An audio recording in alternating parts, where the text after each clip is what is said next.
প্রধান অতিথি আল্লামা খুরশেদ আলম কাসিমি হাফিজাহুল্লাহ হুজুরের উদ্দেশ্যে আজকের এই আয়োজন করা হয়েছে। কিছুক্ষণ সময়ের জন্য একটা মাসআলা বোঝার জন্য মেনে নেন। আজকের এই মাহফিলটা অনুষ্ঠিত হয়েছে আল্লামা খুরশেদ আলম কাসিমি হাফিজাহুল্লাহ আগমন করবে বিদায়। খুরশেদ আলম কাসিমি সাহেব হুজুর আসছে, মাইকিন হয়েছে মনে হুজুর আসার পরে।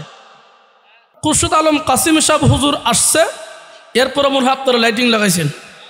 তাহলে আমরা একটা জিনিস বুঝলাম, আল্লামা খুরশেদ আলম কাসিমি হাফিজাহুল্লাহ হুজুর আসবে পরে, মাইকিং হয়েছে আগে। আল্লামা খুরশেদ আলম কাসিমি হাফিজাহুল্লাহ হুজুর আসবে পরে, লাইটিং হয়েছে আগে। হুজুর আসবে পরে, পোস্টার কাজ হয়েছে আগে। হুজুর আসবে পরে, মানুষের কাছে সকলের কাছে দাওয়াত পৌঁছে দেওয়া হয়েছে আগে। হুজুর আসবে পরে, মাইক ফিটিং করা হয়েছে আগে। হুজুর আসবে পরে, মানুষদেরকে দাওয়াত করা হয়েছে আগে। হুজুর আসবে পরে, মাইক সুন্দর ফিটিং করা হয়েছে আগে। হুজুর আসবে সকলের পরে এবং আমাদের সামনে আইসা আলোচনা করবেন। এর আগে প্রধান অতিথি, বিশেষ অতিথি, প্রধান বক্তা, বিশেষ বক্তা, এইভাবে শৃঙ্খলা করা হয়েছে আগে। হুজুর আসবে সকলের পরে, এর আগে যোগ্য দুই দিকে দুইজন যোগ্য ব্যক্তিত্ব সম্মেলনের মধ্যে সভাপতিত্ব আসন করা হয়েছে আগে। ও আমার মুসলমান ভাইরা, ঠিক তদ্রুপভাবে মুহাম্মদুর রাসূলুল্লাহ সাল্লাল্লাহু আলাইহি ওয়াসাল্লাম পৃথিবীতে আগমন হয়েছে পরে, কিন্তু উনার আগে আল্লাহ পাক গোটা পৃথিবীর সব কিছু বানাইছে আগে। আমার নবী পৃথিবীতে আসছে পরে, আল্লাহ পাক আসমান বানাইছে আগে। আমার নবী পৃথিবীতে আসছে পরে, মাছ আল্লাহ তৈরি করেছে আগে। আমার নবী পৃথিবীতে আসছে পরে, ইনসান আল্লাহ বানাইছে আগে। আমার নবী পৃথিবীতে সকলের পরে আগমন হয়েছে। আদম আলাইহিস সালাতু ওয়াস সালামকে নবী বানাইছে, পৃথিবীতে প্রেরণ করেছে। আমার নবী পৃথিবীতে আসছে পরে, নূহ আলাইহিস সালাতু ওয়াস সালামকে নূহ নাতিহুল্লাহ বানাইছে। আমার নবী আসছে সকলের পরে, ইসহাক আলাইহিস সালাতু ওয়াস সালামকে নবী হিসাবে প্রেরণ করেছে। আমার নবী আসছে পরে, ইব্রাহিম আলাইহিস সালাতু ওয়াস সালামকে খলিলুল্লাহ বানাইছে আগে। আমার নবী পৃথিবীতে সকলের পরে আগমন হয়েছে। ও মুসলমানরা, ইসমাইল জবিহুল্লাহ বানাইছে আগে। আমার নবী পৃথিবীতে সকলের পরে আগমন হয়েছে। আল্লাহ তাবারক ওয়া তাআলা ঈসা আলাইহিস সালাতু ওয়াস সালামকে বিনা ভাবে জন্ম দিয়ে নবী হিসাবে আল্লাহ প্রেরণ করেছে আগে। তার দ্বারা আমরা মাসআলা বুঝলাম, আমার নবী হলো পৃথিবীর উদ্দেশ্য, আমার নবী হলো পৃথিবীর মধ্যমণি, আমার নবী হলো গোটা পৃথিবীর মাকসুদ আছে সকলের পরে। কথা কি বুঝতেছেন আপনারা? কিসের বারে বিআইপি বারে বুঝতেছেন তো? এইবার আপনারা গ্রামের মানুষ একটা মাসালা দিই, আপনারা কি ভাত খান চাউলের না ধানের? ভাত খাইছেন? ধান খাইছেন না চাউল খাইছেন? চাউল কোথায় থেকে হয়? ও আমার ভাইরা, মাহফিলটা কোনো খতমে নবুয়তের মাহফিল।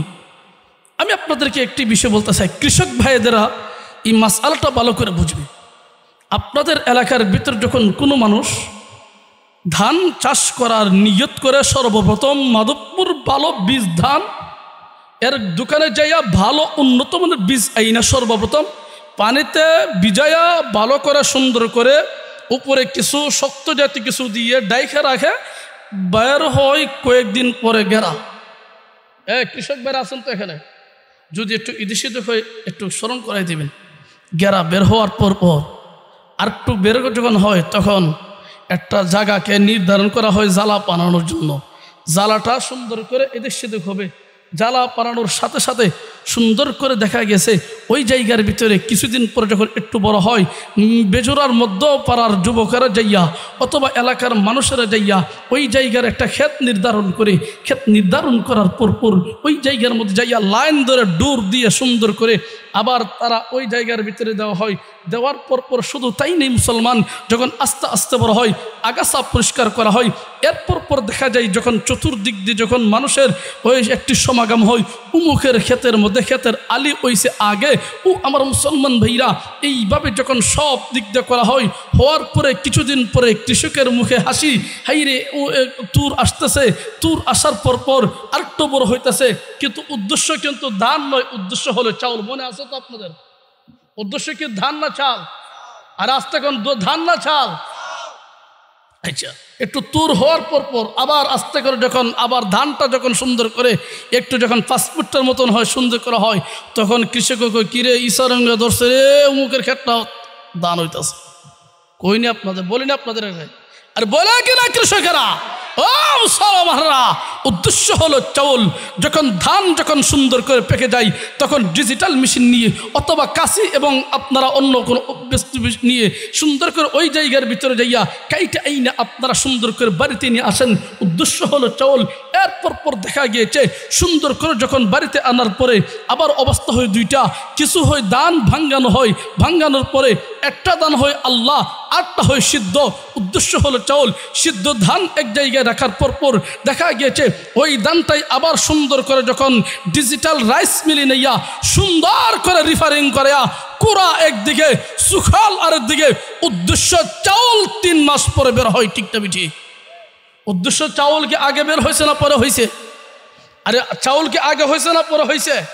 এই চাউল আসার জন্য খেয়াল করে শুনে খতমে নবুয়তের মাসআলা, এই চাউল বের হওয়ার জন্য 3 মাস কৃষকেরা সবর করতে হয়েছে কিনা? হয়েছে কিনা? 3 মাস সবর করতে হয়েছে। ও আমার ভাইরা, শুধু তাই নিয়ে মুসলমান আল্লামা খুরশেদ আলম কাসিমে আসতেছে, হুজুর আয়েশা খতমে নবুয়তের মাসআলা পরিপূর্ণভাবে আপনাদের সামনে পরিষ্কার করবে।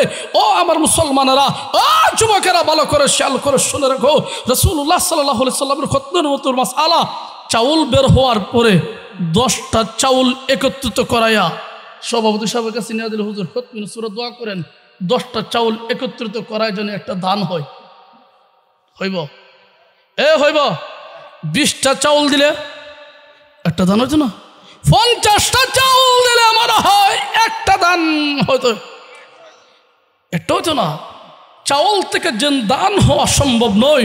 মুহাম্মদুর রাসূলুল্লাহ সাল্লাল্লাহু আলাইহি সাল্লাম হয়েছে সৃষ্টি জগতের উদ্দেশ্য, সৃষ্টি জগতের মাকসাদ। আমার নবী দুনিয়ায় আসার পরে আর কোনো নবী আসাও সম্ভব নয়।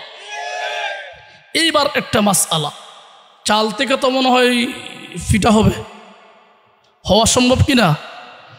আচ্ছা, চাউল থেকে পোলাও চাল হওয়া সম্ভব? পোলাও ভাত হয় না? সম্ভব না? আচ্ছা, চাউল থেকে বোধ হয় পায়াস হওয়া সম্ভব, সম্ভব কিনা? পায়াস হওয়া সম্ভব। চাউল থেকে বোধ হয় পিন্নি হওয়া সম্ভব। মুহাম্মদুর রাসূলুল্লাহ সাল্লাল্লাহু আলাইহি ওয়াসাল্লাম হলো সৃষ্টি জগতের উদ্দেশ্য।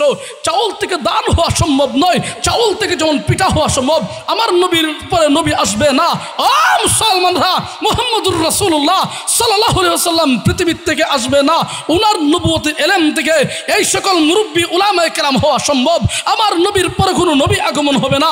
চাউল থেকে যেমন দান হওয়া সম্ভব নয়, নবীর পরে নবী আসা সম্ভব নয়। আমার চাউল থেকে যেমন পিঠা হওয়া সম্ভব, চাউল থেকে যেমন ফিন্নি হওয়া সম্ভব, নবীর পরে নবী আগমন হবে না। নবীর পরে নবীর ইলম থেকে আল্লামা মুফতি নোমান কাসিমের মতন ব্যক্তি হওয়া সম্ভব। চাউল থেকে যেমন দান হওয়া সম্ভব নয়, চাউল থেকে যেমন পায়াস হওয়া সম্ভব, আমার নবীর নবুয়তের ইলম থেকে মুফতি ফজল হক আমিনের মতন ব্যক্তি হওয়া সম্ভব। চাউল থেকে যেরকম ভাবে দান হওয়া সম্ভব নয়, ফিন্নি হওয়া সম্ভব, পায়াস হওয়া সম্ভব, আমার নবীর নবুয়তের ইলম থেকে ফখরে বাঙ্গাল আল্লামা তাজুল ইসলাম আল্লামা আহমদ শফি জুনায়েদ আল হাবিব রাইসুল মুফাসসিরিন সিরাজুল ইসলাম বুর হুজুর উলামায়ে দেওয়ান উলামায়ে কামিয়া হওয়া সম্ভব। চাউল থেকে দান হওয়া সম্ভব না। চাউল থেকে দান হওয়া, কথা আসতে কোন, চাউল থেকে দান হওয়া, চাউল থেকে দান হওয়া সম্ভব নয়। নবীর পরে নবী আসাও আসবে না। পরিষ্কার করে কথা বলতে চাই, বাংলাদেশের ভিতরে ইসলামের বিরুদ্ধে যারা আসবে তারাই শেষ হয়েছে। আসছে মতবাদ নবী রূপ ধারণ করে মিস্টার কাদিয়ানি, আসে না গেছে?